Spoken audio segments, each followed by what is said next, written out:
Dude, speaking of High Evolutionary, he has so many great moments. When I rewatched the movie not too long ago, I didn't realize how afraid of Rocket he was at the end. Yeah.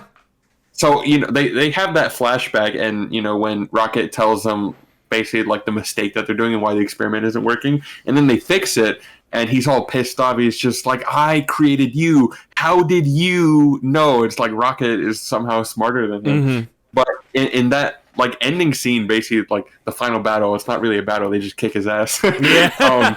But when he's like, he's mocking Rocket and calling him 89P13, and he uses like his weird like telekinesis shit to like put Rocket on the ceiling. Yeah. When Rocket hits his gravity boost and lands on the floor, High Evolutionary is horrified. He's just like, no fucking way. how the fuck did he do that? Yeah. Like, Holmes is dead now. And people. Yeah. I remember us having this conversation a while back. I don't know if we ever talked about it on the pod though. With Guardians of the Galaxy 3, people were complaining that the villain didn't exactly get a big boss fight at the end, and to be honest, I see where they're coming from, and I may even say like maybe it could have been done as like a really badass villain fight, but. Mm-hmm. If we're being honest, him getting his ass beat is pretty much the equivalent. Let's just be frank. It's really what he deserves. It's after what all this he shit deserves. He did in that fucking movie. Yes. He blew up a planet full of a civilization that he made. Mm-hmm. And they were pretty much humans. Like, he killed billions of people. Bro doesn't deserve a big fight scene like with Thanos. It's like where Thanos is fighting for what he believes in. No, the High Evolutionary believes that everyone is beneath him. That's not somebody, that deserves a big fight scene. He deserved to be bullied just like how he bullied everyone else. And that's what that was. Yeah. His ego is just way too massive. Mm-hmm. I fucking love, like, when Star-Lord and Groot are in his building, and they're like walking in slow motion, and bro just has the finger up. It's like I'll get to you in a sec. Like, and it's like he's such an asshole, bro. It's like, really, dude. I really need to see that movie again because I think that's an entire podcast episode. Really, it's a breath of fresh air seeing not only great cinematography, great casting, great writing, but it's also a breath of fresh air to see an antagonist that is memorable like that, An antagonist can make or break a film. We know this. Judge Redslayer is a good example in Loki, where it's like she's the antagonist in season 1 and she's good, and then in season 2 she's meant to be the antagonist, and it's like, where did that go? But then you get a High Evolutionary in Guardians of the Galaxy 3 where he's imposing as fuck and he has so many memorable lines. He's the reason for all of Rocket Raccoon's hatred and fear. Like he's the reason behind all that trauma. He's like, you really detest the fucking guy, and he uses your hate for him as fuel to make him even worse. It's peak. It's cinema, is what it is. High Evolutionary is great.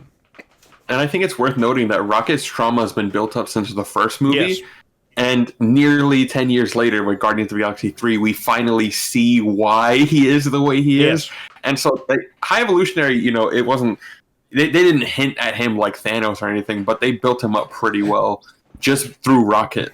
Yeah, and then when by the time he does show up, it's like, oh, this dude means business. I agree, and I think that the biggest thing that built him up was that massive flashback scene where Rocket's friends were all killed, and it was the High Evolutionary's fault, And I think it was make or break, not because of what he did, but how he responded to Rocket Raccoon's reaction. Rocket Raccoon was crying. He lost everything. And the High Evolutionary didn't pat him on the head. The High Evolutionary didn't order his men to kill Rocket Raccoon. No. The High Evolutionary mocked Rocket Raccoon directly to his face. And when he did that, that's when he officially became enemy number 1. It was great. And it's been a long time, I think, since we've gotten such an irredeemable villain that's evil just for the sake of being evil. All villains nowadays have to have some kind of motive or tragic backstory. This dude is just a piece of shit. Well, no, wait. I want to see more of that. This guy, he doesn't have a tragic backstory, but you can still see what he's trying to do. Because you see the fact that he creates all these lives. He creates all of this, and he's gone through so fucking many civilizations that life doesn't really mean much to him because he can just recreate it. You know, he could just do it again and again and again. So you see, like, in his warped sense of reality, that all these guys, all these humans, they're just pawns. He doesn't value human life like you and me because we can't create it. We haven't created timelines. We haven't, well, not timelines. We haven't created worlds. We haven't created dimensions. We haven't done all this godlike work. Kind of like with what's his name, Ego in Guardians of the Galaxy 2. Yeah. Like we haven't done all this craziness to where like we're supposed to deal with all these trillions of human beings on a constant basis where they all just kind of blend together. So you see where he comes from, but he's still a piece of shit because these are not what you think it is. These people aren't pawns. They're not seeds to a bigger tree. They're not a means to an end. These are human lives. People that have their own lives and own sentience and own free will. And High Evolutionary looks at that and laughs because he believes that his life is more valuable than everyone else. He's not selfless. He's not righteous. And that takes away from his character and makes him a villain. It is what it is, you know? Yeah, we understand his motivations, but I feel like, you know, my point is that a lot of villains nowadays, we have to be sympathetic towards them or feel bad for them in some way. You don't feel bad for High Evolutionary. No. Fuck him. No, fuck him. Yeah.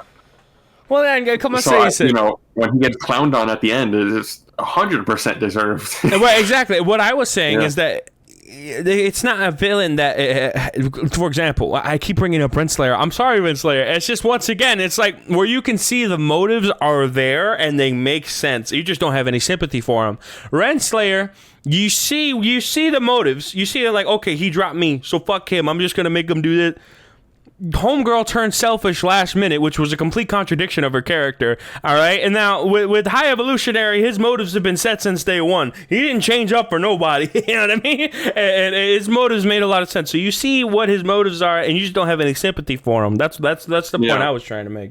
So which I like. I like that he's well thought out, and he's not backpedaling or making dumb decisions for the sake of the plot. You know, it's great.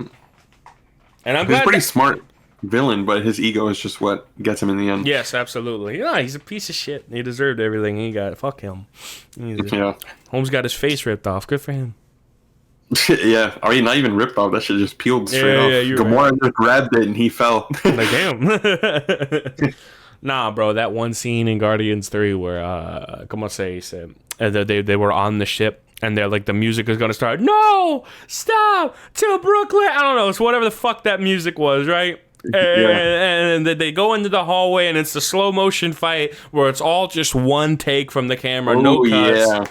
It was cinema. It was cinema. You gotta love it. For a second, I thought you were talking about the one where they landed on Counter Earth and they walked out of the ship. That entire and, sequence was hilarious. Yeah. And then like the little girl like throws the ball at Drax and he throws it back hard as shit. Bro, Jesus Christ. It's like that now you press the button. Now you press the button. No, you press the other button. Now open the fucking door.